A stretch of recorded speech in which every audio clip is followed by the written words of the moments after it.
रामपुर गांव के एक कोने में भीमसिंह का एक छोटा सा घर था। उस दिन सुबह सवेरे भीमसेन अपने औजार लेकर काम पर निकल रहा था।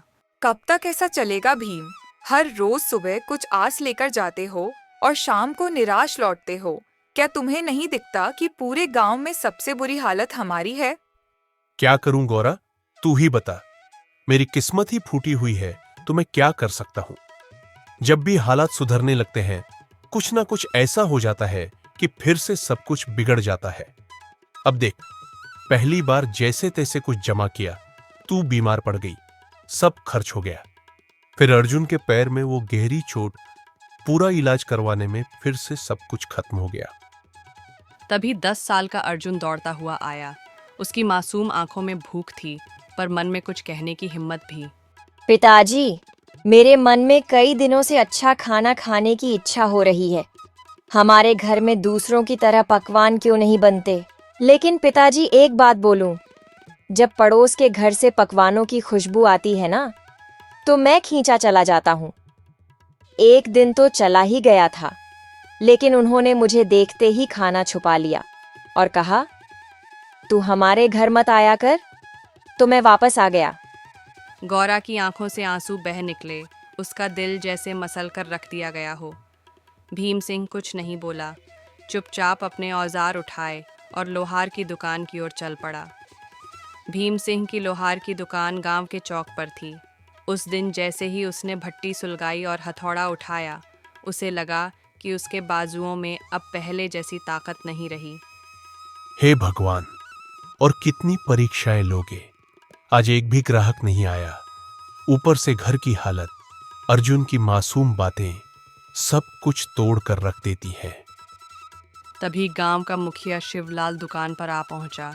उसके चेहरे पर एक औपचारिक मुस्कान थी। हाँ भीम सिंह, क्या हुआ? आज तुम्हारे हाथों में पहले जैसा जोर नहीं दिख रहा। क्या बात है? मन कुछ बोझल लग रहा है मुखिया जी। अब आप तो सब जानते हैं, फिर भी पूछते हैं। मेरा परिवार बहुत बड़ी आर्थिक तंगी में है।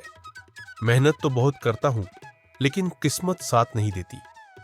मुखिया चुप रहा। तभी बगल से शंकर, गांव का वही आदमी जिसे दूसरों के दुख में मजा आता था, आ गया।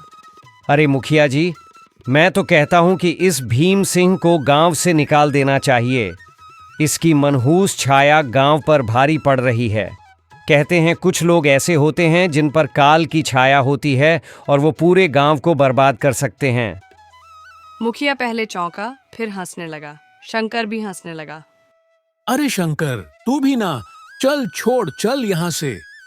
दोनों हंसते हुए चले गए। भीमसेन वहीं बैठा रहा, आंखें आसमान की ओर उठाए। हे भगवान, क्या मैंने अपनी तकदीर खुद लिखी थी? कभी चोरी, कभी बेईमानी, कुछ नहीं किया। फिर मेरे ऊपर ये दुख क्यों आए हैं? मैं आज भी खाली हाथ जाऊंगा। गौरा उम्मीद लगाए बैठी होगी, अर्जुन भूखा होगा। शाम को भीमसेन घर लौटा। चेहरा उदास था। जैसे ही उसने घर में कदम रखा, गौरा ने देख लिया। अरे क्या हुआ भीम? आज तुम्हारा चेहरा इतना उदास क्यों है? अब तो सारे गांव वाले भी मेरी बुरी किस्मत का मजाक उड़ाने लगे हैं। गौरी, आज तो दुकान पर एक भी ग्राहक नहीं आया। ऊपर से मुखिया और शंकर हंसते हुए चले गए। मैं तुम्हारे लिए खाने को भी कुछ नहीं ला सका। गौरा चुप हो गई। फिक्र मत करो, भगवान सब ठीक करेगा। भीमसिंह कुछ नहीं बोला, चुपचाप चारपाई पर लेट गया।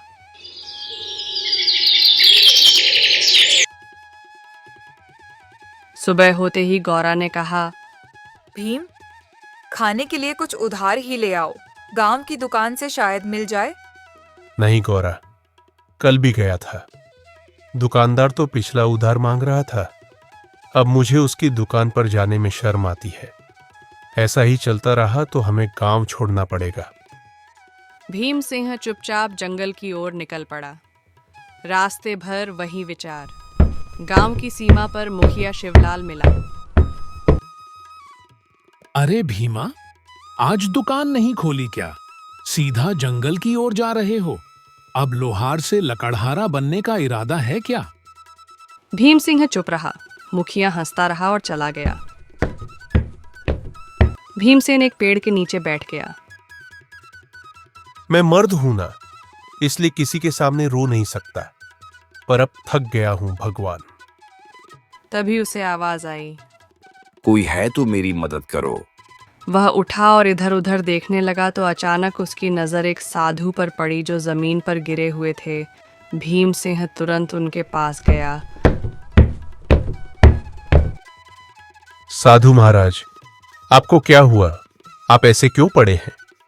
बेटा, मैं राज्य की ओर जा रहा था कि रास्ते में मेरे पैर में जोर की मोच आ गई। मैं गिर पड़ा और तभी से इस सुनसान जंगल में पड़ा हूं। ये जंगल इतना वीरान है कि यहां कोई आता ही नहीं। कई दिन हो गए, कोई इंसान नहीं दिखा। मुझे बहुत प्यास लगी है, मेरा गला सूख रहा है। अगर मुझे जल्दी पानी नहीं मिला तो शायद मैं बच नहीं पाऊंगा। भीम सिंह घबरा गया और इधर उधर देखने लगा। शायद कहीं से पानी की मदद मिल जाए, परंतु यहां पर दूर दूर तक कोई तालाब नहीं दिखाई दे रहा है। महाराज बताइए, अगर आपको पता हो कि पानी कहां मिल सकता है तो मैं अभी ले आता हूं। यहां से लगभग 2 मील दूर एक तालाब है। तुम मेरे लिए वहां से पानी ले आओ बेटा। इतना कहकर साधु ने अपना कमंडल भीम के हवाले कर दिया। थका हुआ भीम बिना देर किए उस दिशा में चल पड़ा जहां उसे अपनी आखिरी उम्मीद नजर आ रही थी। जंगल की खामोशी के बीच वह अपनी थकी हुई टांगों के बावजूद तालाब तक पहुंच गया। जब उसने कमंडल पानी में डाला, अचानक तालाब से धुआं उठने लगा। धुआं धीरे धीरे एक भयानक औरत की शक्ल लेने लगा। यह दृश्य देखकर भीम के दिल में डर और हैरानी की लहर दौड़ गई। हाँ हाँ हाँ, तेरी हिम्मत कैसी हुई इस तालाब का पानी लेने की? क्या तुझे नहीं पता कि इस तालाब से कोई भी जल नहीं ले सकता? देखो, मुझे सच में नहीं पता था कि यह तालाब तुम्हारा है। मुझे माफ करो, मैंने ऐसा कोई अपमान नहीं किया। मैं एक डायन हूँ। अगर तुझे यह जल चाहिए तो मेरी एक पहेली का उत्तर देना होगा। अगर उत्तर गलत दिया तो इसी तालाब में डुबाकर मैं तेरी जान ले लूंगी। लेकिन हाँ, एक और रास्ता है जिससे तू बच सकता है। तू बिना जल यहाँ से चला जा। ना पहेली ना मौत। भीम सिंह गहरी सोच में डूब गया। एक ओर साधु की प्यास और दूसरी ओर मृत्यु का भय। मैं यहां से जल लिए बिना बिल्कुल नहीं जाऊंगा। मैंने किसी से जल लाने का वचन दिया है और मैं अपना वचन नहीं तोड़ूंगा। तो मेरी पहेली सुन। एक घर ऐसा जो हर दिशा में खुला हो, जिसके अंदर उजाला हो, पर ना कोई खिड़की हो, ना कोई दरवाजा, ना कोई दीवार हो और ना ही कोई जमीन, फिर भी सब कुछ उसमें समाया हो। बताओ कौन है वो? भीम सिंह ने कुछ क्षणों के लिए अपनी आंखें मूंद लीं। उसकी सांसें तेज और बेकाबू थीं, मानो दिल के भीतर एक तूफान चल रहा हो। लेकिन उसके चेहरे पर एक अनोखा सा सुकून था, एक गहराई से भरा शांत भाव, जैसे वह अपने भीतर की रोशनी और सच्चाई को खोजने की कोशिश कर रहा हो। वह है मनुष्य का मन, जो हर दिशा में खुला होता है, जिसमें उजाला भी होता है और अंधकार भी। ना कोई दीवार, ना कोई दरवाजा, फिर भी उसमें पूरा संसार समा जाता है। डायन कुछ पल चुप रही, जैसे रघुवीर के उत्तर पर हैरान हो गई हो। फिर अचानक वह जोर से हंसने लगी।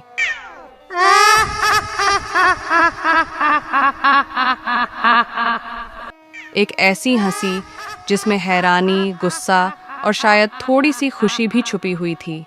तू पहला इंसान है जिसने मेरी पहेली का सही उत्तर दिया। जा, जितना जल चाहिए ले जा। आज तुझसे मिलकर मुझे प्रसन्नता हुई। भीम सिंह ने अपने कमंडल को ठंडे और साफ जल से भर लिया। उसकी आंखों में एक चमक थी, सफलता और संतोष की। फिर वह तेजी से लौट पड़ा। कदमों में जल्दी थी लेकिन दिल में शांति। वह सीधे उसी स्थान पर पहुंचा जहां साधु महाराज निर्जीव से पड़े थे, जैसे उनके जीवन की आखिरी उम्मीद सिर्फ भीम की वापसी से जुड़ी हो। लीजिए महाराज, मैं जल ले आया हूं। साधु ने जल पीते ही भीम सिंह को गहराई से देखा। उनकी आंखों में हैरानी और आश्चर्य साफ झलक रहा था। क्या सच में बेटा? क्या तुमने इसी तालाब से जल लिया है?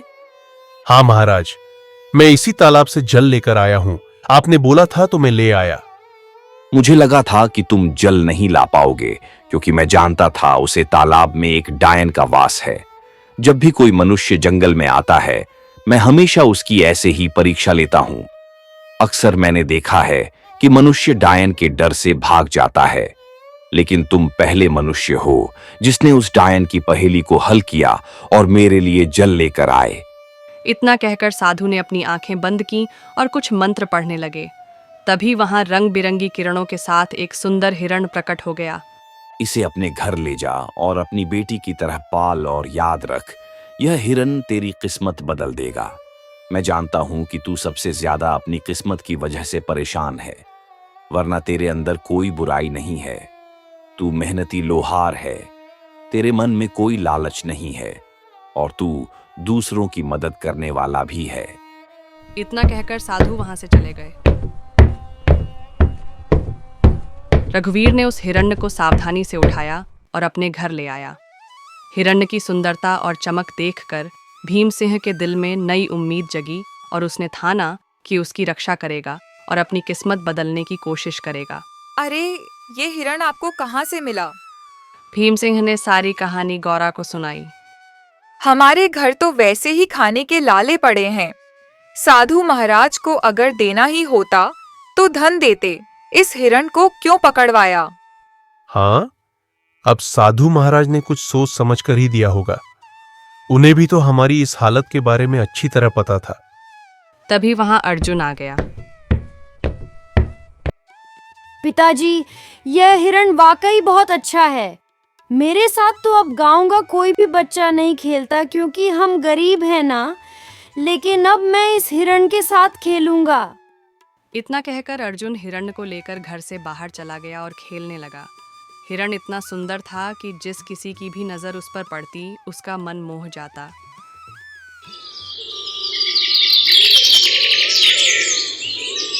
अगले दिन जब भीमसेन अपने दुकान पर जाने की तैयारी कर रहा था, तभी गांव का जमींदार आ गया।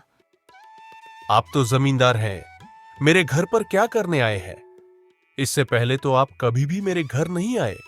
भला मुझ जैसे गरीबों के घर में आपका क्या काम है? हाँ, बात तो तू सही कह रहा है भीम सिंह, लेकिन बात यह है कि आज मैंने तेरे बेटे अर्जुन को एक हिरण के साथ खेलते देखा है। वह हिरण बहुत ही सुंदर था और तू जानता है कि मुझे जानवरों को पिंजरे में रखने का कितना शौक है, तो मैं वह हिरण खरीदना चाहता हूँ। गौरी ये सुनकर चौकस हो गई। वह कुछ कहने ही वाली थी कि भीम सिंह बोला, माफ कीजिए, मैं वह हिरण आपको नहीं बेच सकता। अरे भाई, मैं तुम्हें इसकी अच्छी कीमत दूंगा। आप मुझे चाहे उसकी कितनी भी कीमत दें, माफ कीजिएगा, मैं उस हिरण को नहीं बेचूंगा। जमींदार क्रोधित होकर वहां से चला गया। आपने यह क्या किया? जमींदार हमें इसकी अच्छी कीमत दे सकता था, हमारी हालत कुछ बेहतर हो सकती थी। मैं यह हिरण नहीं बेचूंगा गौरी, क्योंकि यह हिरण मुझे साधु महाराज ने भेंट किया है और भेंट की हुई वस्तुओं को कभी बेचा नहीं जाता। कुछ दिन ऐसे ही बीत गए। भीम सिंह और उसका परिवार हिरण से इतना जुड़ गया था कि उसे छोड़ने का ख्याल भी नहीं आता था। फिर कुछ दिनों बाद एक व्यापारी वहां आ पहुंचा। अरे भाई, मुझे तुम्हारा यह हिरन बहुत पसंद आया है। मैं तुम्हें इसकी मांगी हुई कीमत दूंगा। यह हिरन मुझे बेच दो। तुम चाहे मुझे कितना भी धन क्यों ना दो, मैं इसे नहीं बेचूंगा। अरे, तुम गरीब के गरीब ही रहोगे। तुम सामान्य लोहार हो, समझते ही नहीं कुछ। व्यापारी वहां से चला गया। गौरा भीम सिंह पर गुस्सा हो गई। जब से यह हिरण आया है, तब से हमारा खर्चा और बढ़ गया है। पहले जमींदार को लौटा दिया और अब व्यापारी को भी मना कर दिया। क्यों नहीं बेचा इसे? गोरा ना जाने क्यों मुझे इस हिरण से अब अपनापन महसूस होता है। साधु महाराज ने कहा था कि तुम इस हिरण को अपनी बेटी की तरह पालना और मैं अपनी बेटी को कभी भी नहीं बेचूंगा। गौरा यह सुनकर चुप हो गई और नम आंखों से मुस्कुराने लगी। धीरे धीरे वह हिरण उनके परिवार का हिस्सा बन गया। वहीं किशोर नगर के राजमहल में उदासी छाई हुई थी। राजा विक्रम अपनी 19 वर्षीय पुत्री रूपलिका को देख रहे थे, जो बेहोशी की स्थिति में थी। उनके बगल में राजगुरु थे। राजा ने पूछा, राजगुरु, क्या मेरी पुत्री ठीक हो पाएगी? मैंने राज्य के बड़े बड़े वैद्यों को दिखाया, लेकिन कोई फायदा नहीं हुआ। महाराज, आपकी पुत्री को एक विचित्र बीमारी है। इसका इलाज संभव है, लेकिन वह अत्यंत दुर्लभ है।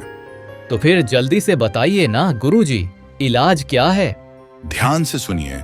एक मायावी हिरण का आंसू और एक गरीब मनुष्य का आंसू, जब यह दोनों एक साथ मिलेंगे तो वे एक दिव्य पुष्प में बदल जाएंगे। उस पुष्प को राजकुमारी के शरीर पर रखने से वह स्वस्थ हो पाएंगी। तो फिर बताइए, वह मायावी हिरण कहाँ मिलेगा? मैं उसे किसी भी कीमत पर ढूंढ लाऊंगा। और गरीब की बात तो कीजिए ही मत। हमारे राज्य में गरीबों की कोई कमी नहीं है।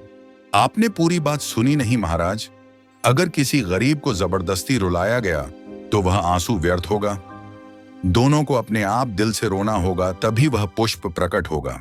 तो फिर क्या तुम्हें पता है राजगुरु की वह मायावी हिरण इस समय किसके पास है? हाँ महाराज, मैंने साधना के दौरान ये देखा है। वह मायावी हिरण सोनापुर गांव के एक लोहार के पास है। राजा विक्रम अपने मंत्री जगन्नाथ और 2 सिपाहियों के साथ सोनापुर की ओर रवाना हुए। कुछ ही देर में वे सोनापुर पहुंचे। वहां गांव का मुखिया दौड़ता हुआ आया। हमारे तो भाग्य ही खुल गए, राजा विक्रम पधारे हैं।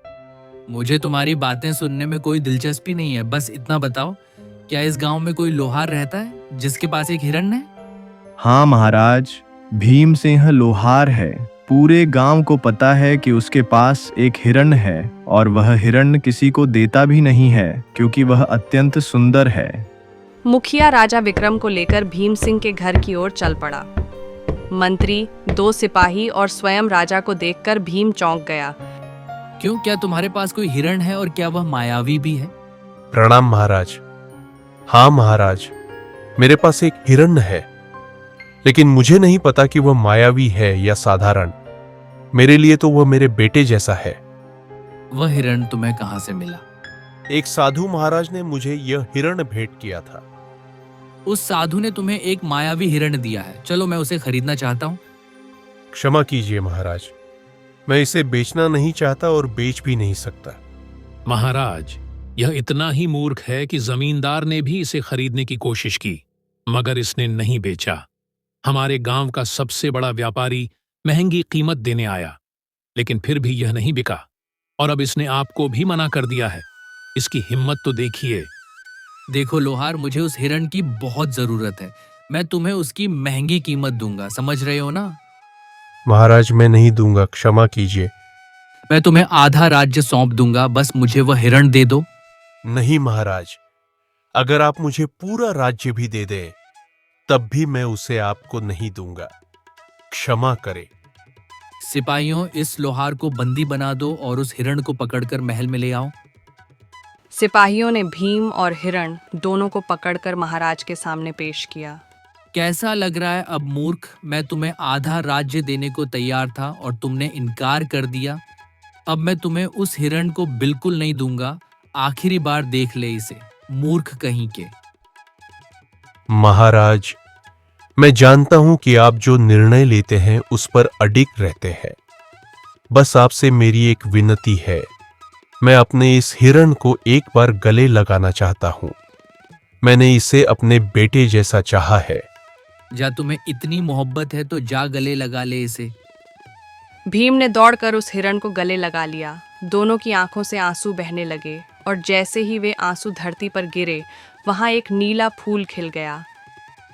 महाराज, यही वह फूल है जो आपकी पुत्री को ठीक कर सकता है। राजा विक्रम दौड़कर फूल लेकर अपनी पुत्री के कमरे में गए। फूल जैसे ही पुत्री के शरीर को छुआ, वह होश में आ गई। राजा विक्रम खुशी से राज दरबार वापस आए। मुझे माफ कर दो भीम, मैंने अपनी पुत्री के प्यार में अंधा होकर तुम्हारे साथ अन्याय किया। तुम्हारे आंसू सच्चे थे। अब मैं समझ गया कि तुम कितना सत्य बोल रहे थे। तभी वहां साधु महाराज प्रकट हो गए। महाराज, ये गरीब लोहार किस्मत का मारा है। उस हिरण को मैंने ही इसे भेंट किया था, और मैंने कहा था कि यह इसकी किस्मत बदलेगा। मैं जानता था कि आपकी पुत्री का इलाज उसी मायावी हिरण से होगा। लेकिन वह तभी संभव था जब हिरण पालने वाले की आंखों से सच्चे आंसू निकले, और सच्चे आंसू केवल सच्चे इंसान के निकलते हैं।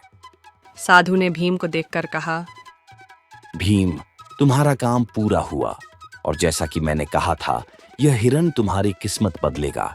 अब समय आ गया है। भीम, हम तुम्हें बहुत सा सोना देते हैं। तुम्हारी वजह से हमारी पुत्री ठीक हो गई है।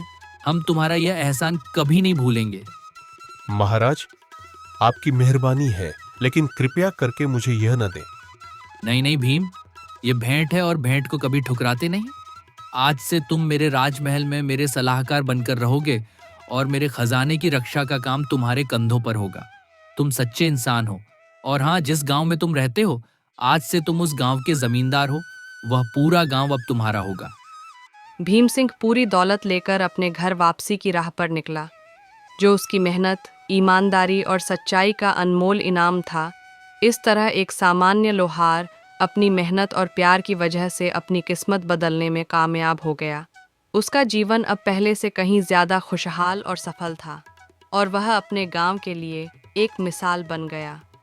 यह कहानी सिखाती है कि सच्चाई, ईमानदारी और निष्ठा से किया गया कार्य कभी व्यर्थ नहीं जाता। कठिन परिस्थितियों में भी अपने मूल्यों पर डटे रहना और दूसरों की मदद करना हमेशा सराहनीय होता है। अगर आपको हमारी यह कहानी अच्छी लगी हो तो कृपया करके हमारे चैनल को सब्सक्राइब करें, ताकि हमारी अगली वीडियो आपके पास सबसे पहले पहुंच जाए।